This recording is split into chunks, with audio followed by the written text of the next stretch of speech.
Okay, so welcome to the very first conversation with me, Hugo Langton, and I'm absolutely delighted to be joined by a friend of mine, Gerard Nus, who's a very well-respected Spanish coach. So welcome, Gerard, to the conversation.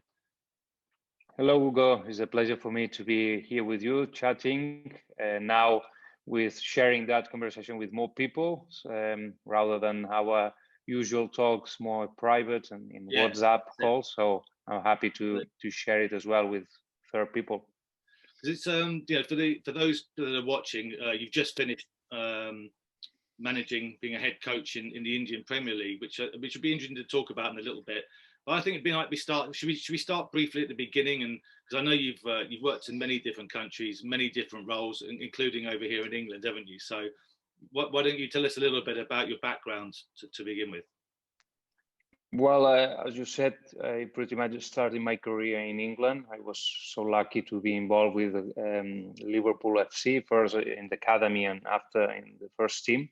At that moment, Rafa Benitez was the manager. And I had fantastic years in England, in Liverpool. And also later on, I was part of Gas Poyet in Brighton Hove Albion as a head of academy, like a head of the coaches in the academy. And I have good memories from I would say those 4 years in England. But also I had some other experiences in different roles: assistant manager in Ghana national team with Abraham Grant, head coach in a team in Kazakhstan Premier League, and recently in the Superliga, in the Indian Super League. So, and some other experiences as well in Spain, Rayo Vallecano, Elche. And overall, I'm a person that wants to become better every single day as a coach. And I take all those experiences and learning close to, in those cases, big figures of football, and try to learn as much as possible just to be more prepared and ready for the next assignment, for the next challenge. And right now I'm at home. I live near Barcelona in Catalonia in Spain, and I'm just getting excited for my new adventure ahead. Brilliant. So obviously, I live in England and I understand English football and stuff, and challenges that are involved. But it must be really, really interesting when you go into a country like Kazakhstan, for example.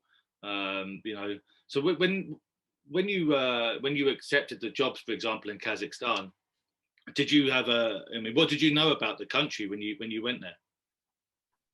Well, I didn't know much, to be honest. Obviously, once you are confirmed that you're going to be there and you start to get more info and, with the players and coaches or anyone that actually has been there, because for me was really unknown country.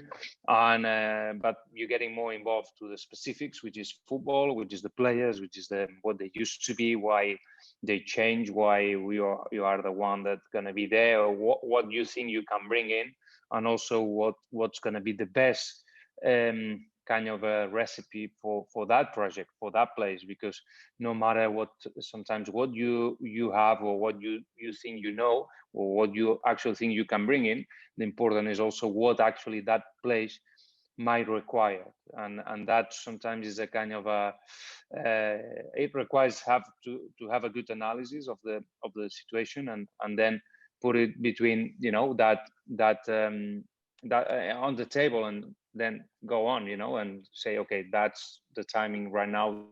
Pay attention to this later on. If the things go smoothly and properly, we're going to pay attention to this. And definitely you have to adapt a lot to the situation, in that case in Kazakhstan, to the language, to the football, to the players, to the everything, and try to take every challenge at the time. Do you so when you go into somewhere like Kazakhstan, like when you're if you're a head coach or manager, it's always nice to have somebody with you on the staff that you can trust and stuff. But do you think it's important also to have a local coach, like when I say local in this situation, a coach from Kazakhstan as well, to help with the bridge perhaps between you and the players as well? Yeah. 100%, definitely. It's not just about what can you bring in terms of football ideas or football concepts or strategies and so on, which that definitely helps if you go already with the stuff that we know each other. So there are a lot of things that we don't waste time, and we know that from day one we can implement, we can put it in practice. So those things is good when you already have a kind of a group together. But definitely there are a lot of other things, things that you might not even imagine until you are in the place, that it's important to have someone local that knows.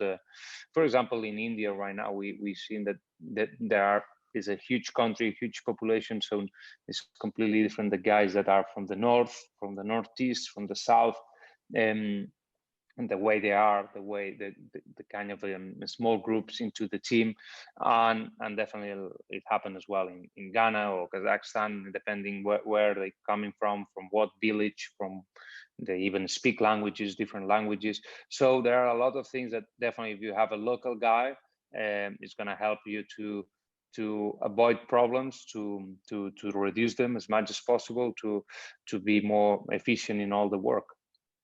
And when you go to these different countries, as you have done throughout your career, I'm interested because a lot of coaches, they have a very particular way of how they want to play. So when you've been to Sweden, you've been to Kazakhstan, for example, obviously Spain. When you go to these places, do you generally have a set of principles or tactical principles of what you want that team to be, or does it vary for you from team to team and country to country? Well, there are things that never change, because for me, I don't I don't care what's the level of the team. I want a team that will always represent the coach, in that case myself, and I want to have a team that will fight no matter what, that will never give up, no matter what is the opponent, no matter what is the result, no matter what are the circumstances. This is in my philosophy, let's say it, if I can call it in one way. This has to be there, this fighting spirit. And then there's a lot of tactical things that will require adjustments. Yeah, sorry. So by fighting spirit, how would you define fighting spirit for you?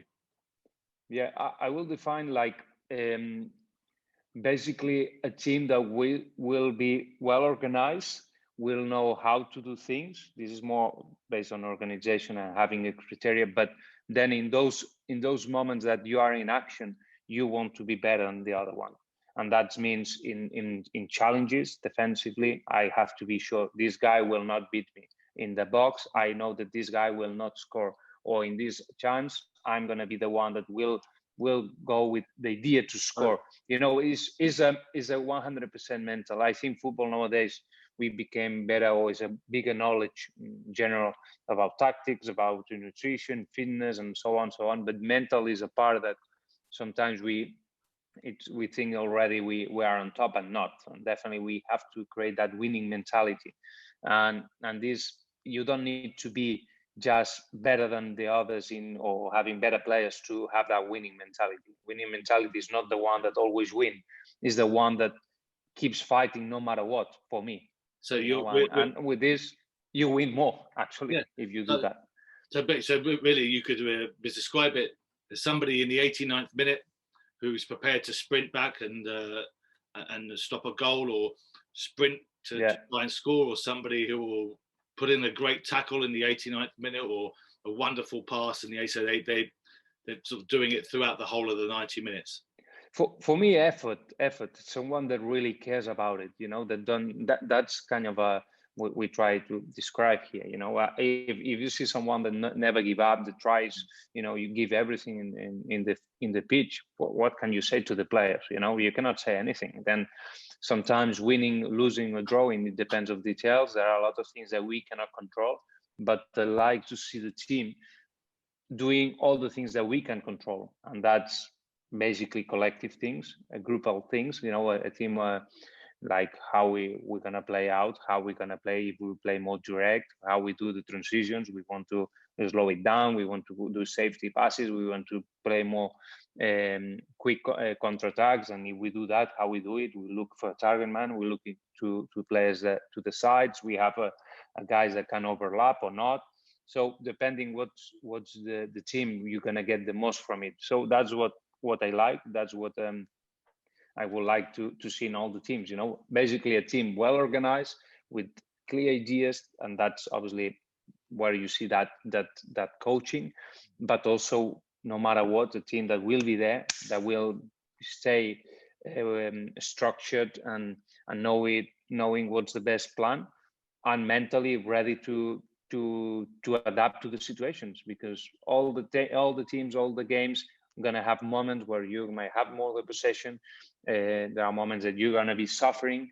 There are moments that you have to deal with all those circumstances and all those changes. You might be one player less, one player down. So how be capable of managing that? It's the key. So that's Okay. maybe it might sound too simple, but that's the way I see it. I understand what you're saying.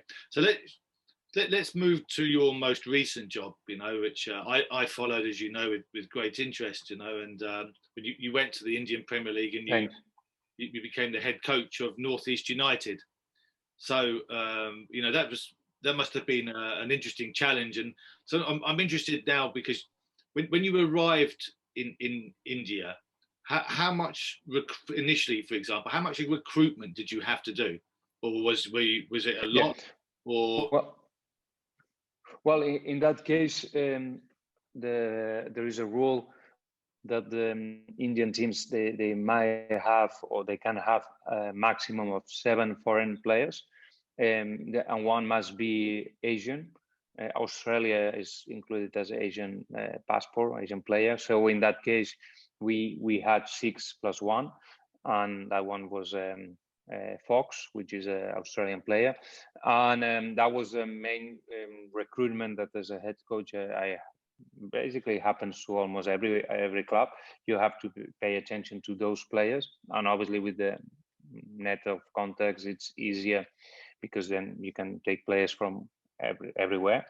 And this was I like the way many clubs do it, which is with the head coach, with the technical director or the owners. So, and the head coach, with all this group, you made the decision, and this is, I think, is the best way. And I don't think it's just a manager, the one that decides everything.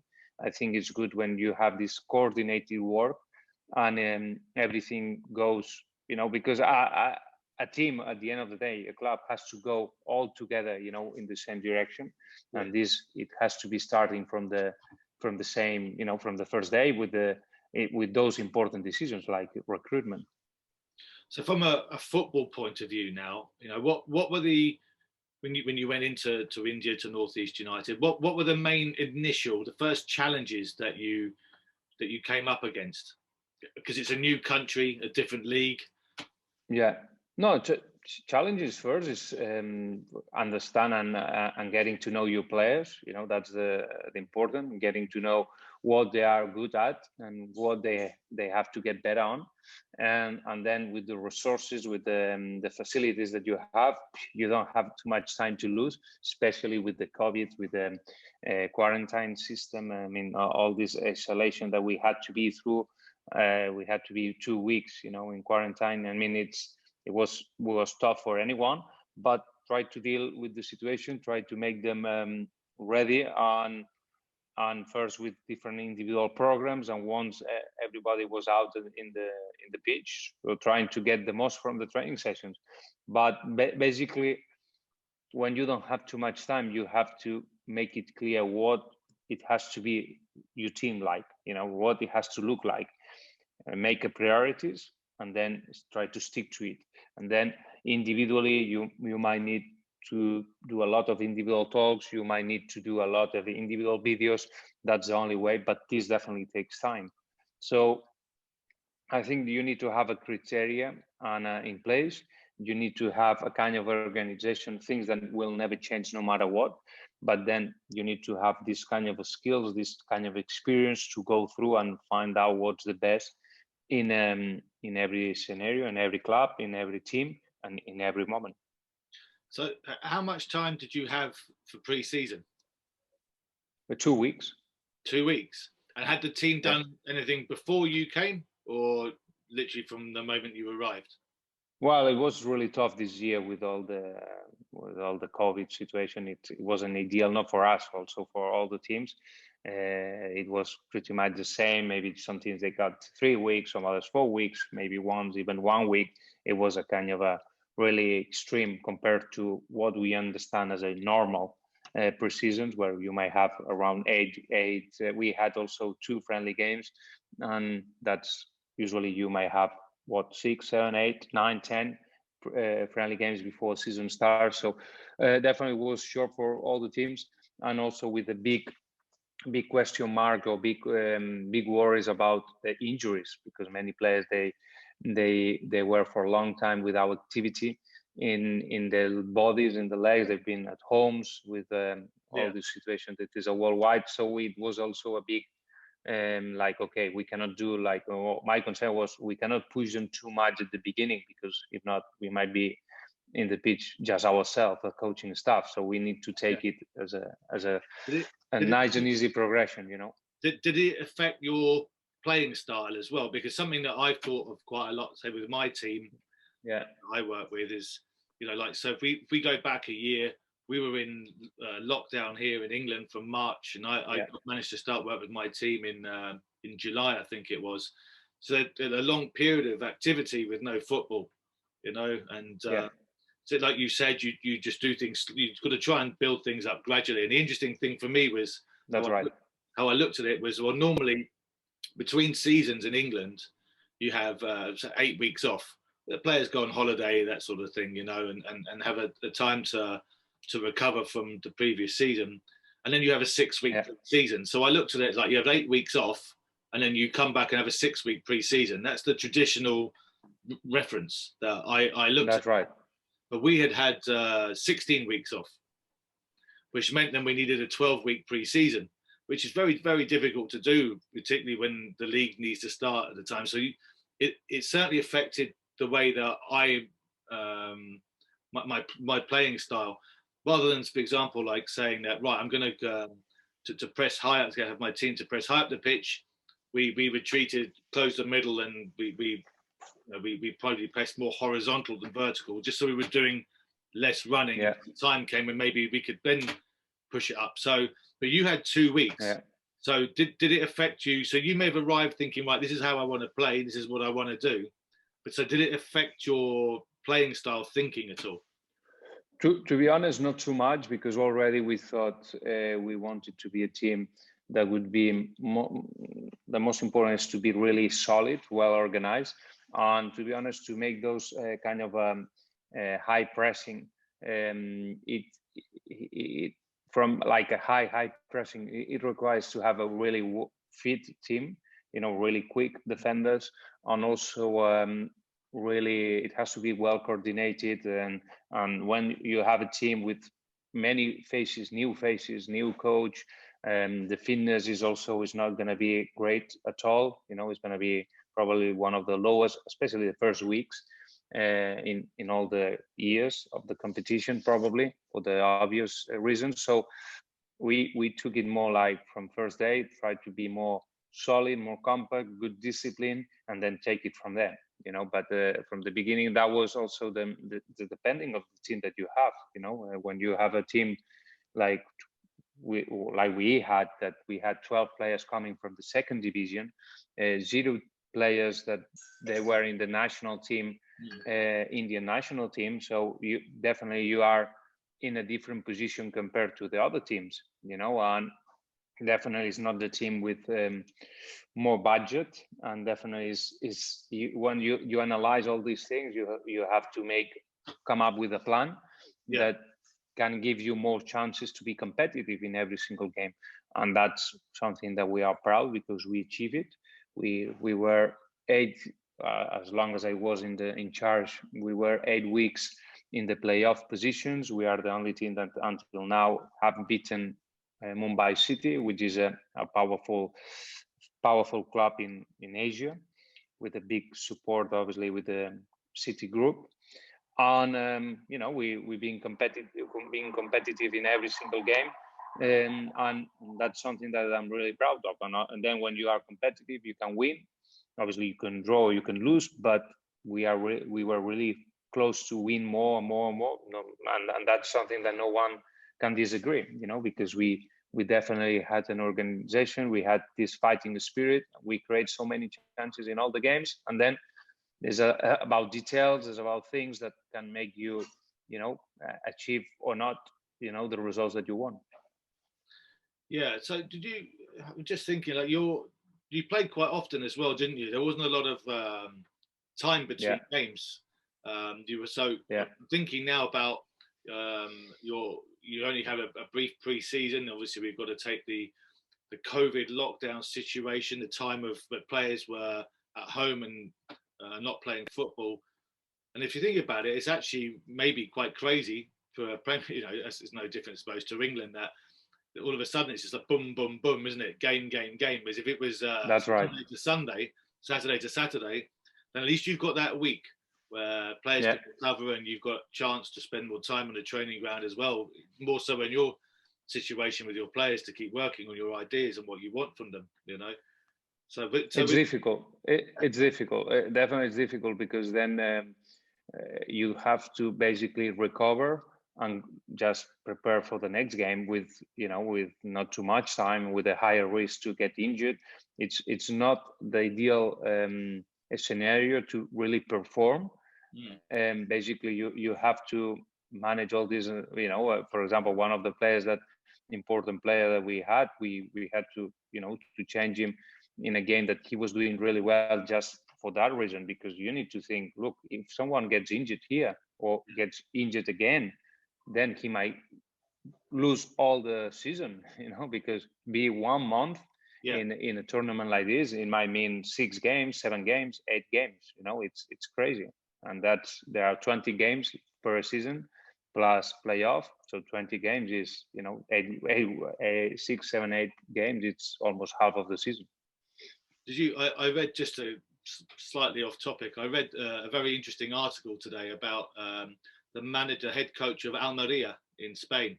I don't know if you're aware of it. He, because they're playing in the Segunda, I think. They're playing Saturday, Tuesday, Saturday, Tuesday. So, but he plays 11 players on the Saturday and another 11 on the Tuesday, and then so each player is only playing, say, Saturday to Saturday, and they don't play during the week, and then or the Tuesday to Tuesday. And he's won something like 13 out of the last 18 games, and they're pushing for promotion. But if you have a luxury of 22 beautiful players like that, I suppose. But I read that, thought it was a really interesting thing, because he's reducing the chance of injury on the back of all these crazy games in the COVID situation by using all 22 players, and they all then have 1 week to recover between games. And so they're very, very fresh every time they play. I thought that was quite smart. What do you think of that? Well, I think it depends also how you're going to structure the week, because in many cases you need the other players to help you in the tactical work. You need the other team sometimes to be looking to mirroring the opponent, so it depends how everybody structures. I agree with you that if you can have competitive 22 players or more than 22 players, that they can be a kind of equal level, that's a nice problem to have. But that's usually not the situation. Usually you have 12, 13, 14 better players than the others, and then you expect them to play more minutes because they are better. Maybe he has a nice youth team as well that can help with the training sessions to mirror stuff, So going back to Northeast United then, so your week would look like, if you talk us quickly through a week, what it would look like, or an average week for you and your team in terms of training and games, the kind of little things that you do. I'm sure, like video analysis, you obviously then got to take the travel and all sorts of stuff, because it's a big country, isn't it? Yeah, but in that case, in terms of travel, was not too bad, because everybody was in Goa. Everybody is still in Goa, and that's obviously makes the distance short. All the games that were playing in 3 stadiums only. And about the weeks, it's completely different, because sometimes you play and having just 2 days between games. Sometimes you played having 10 days between games. That was 1 or 2 times only. But usually you might have 4 or 5 days between games. The most important is, or one of the most important things is to, after the game, to have a good recovery. And I know some teams probably, I mean, to have, we try to have 2 days kind of off, let's say. I'm not saying that you're not going to go to the pitch. Actually, when you're just spending your life in a hotel, it's good to have any reason to get out there, because you need that. Even going to the pitch, it's like a release. Actually, you know, you feel fresh just for the fact that you're just leaving that same room and the same area. So actually, this is a positive thing. But then obviously you don't want to increase the load. What you want is to do a kind of a jogging, rondos, kind of activities without any kind of a risk, and also that helps to your body to have a kind of active recovery. That's pretty much the 2 days. If you have like a kind of a 4 or 5 days break off, let's call it off, or training between games, but then you start to, it might be that second day, to review with the team, reviewing what happened in the game, showing the positive, showing the negative. If sometimes you need something more specific to one player, you might talk individually with him, with the video and the coach's room or something like this. But this is a kind of a structure for the first 2 days. Obviously, the guys that didn't play, they might need something extra, and they have a different kind of training. But as much as possible, we like to have the team, the players that started or they played, and the guys that didn't play or played just less. You want them to be in a group and try to spend almost all the time together, because at the end of the day, this is a team. Sometimes you might be playing one game, but maybe next one I'm going to be playing. So it's good to keep all the core and all the team as much as possible together every day. And then after the third day, it's more tactical, you know, things that we have to, our basic things, try to reinforce, trying to encourage, especially if it's something that was a kind of a concern in the last game, it didn't work. So just to put it again in our heads, because players, they will forget, they're gonna forget. You know, they keep getting back to what they used to do, and it's important that you are there, like a hammer. You know, keep consistently with the things that are vital for your identity, vital for what you think that can bring you close to the results, and tactics. Work a lot of tactics, situations of the games that you know is gonna happen, things that you know gonna happen. So you have to prepare that, and that means with the ball and defensively, and obviously transitions. But at the same time, this is the kind of a 4 moments that we want to work and be ready for it. And then obviously set pieces, which usually we do it the day of the game. Usually the games are around 7:30, like evening time. So we like to try to, as we do the training sessions usually in the morning, AM. So we like to have the day of the game, maybe a little bit later. You can wake up a little bit later, but we like to have kind of the same biorhythm, the same kind of a routine. Try to do a kind of a session, which is more activation, and at the same time, kind of a set pieces, refresher, reminder. And even the day before, we did more specific about this, maybe also more finishing, kind of activation, things like that, fast feet, like usual stuff, like many teams do. But set pieces is a thing that if you are really a good believer with, I'm really strong with that. You have to pay more attention than others. If not, you're not going to have results. Of course, you need to have a good guy that has good deliveries and also good headers and so on, but you need preparation, you need organization, and maybe it's a good strategy to the day before to work it in, maybe in offense, and maybe the defensive part you can do it the same day of the game. That's a kind of a structure in 4 or 5 days, but obviously that's a kind of a basic, it's a kind of a general, and it depends of the situation, it depends about a lot of things. So it must be quite helpful then that with all the games were played in Goa, from a scouting, opposition analysis point of view, to be able to go, whether you went to watch the game or somebody went on your behalf, your scout, your analyst. I don't know if you have one or not, but if everything's in one place, it must make life a lot easier. It is because you don't have that traveling. It's sad because obviously the fans, they were not there and we couldn't feel that kind of a support. It's not the same. At the end, you playing to, for them, because and also you feel more happy when you are in a stadium with people, and it makes more sense.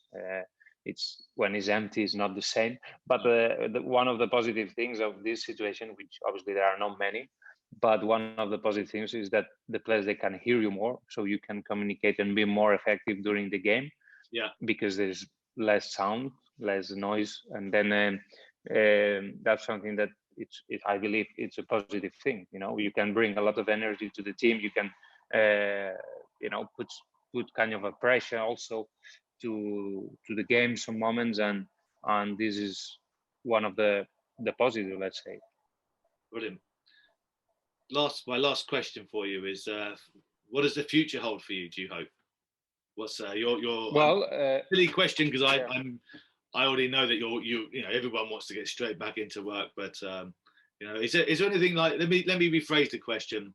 Is there a particular country you'd like to perhaps work in, whether that's be in Spain or return to England or wherever? I know we all have that kind of mantra. We have a bag, we'll travel. Yeah.